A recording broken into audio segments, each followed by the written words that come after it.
नादिन Sindh university में गैर कानूनी तरकिन ऐं मुक़ररनि जी जांच शुरू करण जो हुकुम ॾिनो वियो आहे। चेयरमैन इंक्वायरीज़ ऐं anti corruption establishment service general administration ऐं कोऑर्डिनेशन खाते तरफ़ां सिंध यूनिवर्सिटी जामशोर जे मुख़्तलिफ़ शोबनि में 59 प्रोफेसरनि ऐं 73 एसोसिएट प्रोफेसरनि जी गैर कानूनी मुक़ररनि ख़िलाफ़ जांच जो हुकुम ॾिनो वियो आहे।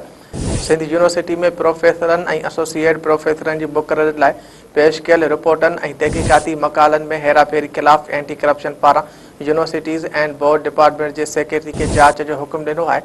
नाज़रीन, असां के हिकु भेरो ॿीहर ॿुधाए रहिया आहियूं त सिंध यूनिवर्सिटी में गैर कानूनी तरकिन ऐं मुक़ररनि जी जांच शुरू करण जो हुकुम ॾिनो वियो आहे। Chairman enquiries anti corruption establishment service general administration ऐं कोऑर्डिनेशन खाते तरफ़ां सिंध यूनिवर्सिटी जामशोर जे मुख़्तलिफ़ शोबनि में 59 प्रोफेसरनि ऐं 73 एसोसिएट प्रोफेसरनि जी गैर कानूनी मुक़ररनि ख़िलाफ़ जांच जो हुकुम ॾिनो वियो आहे।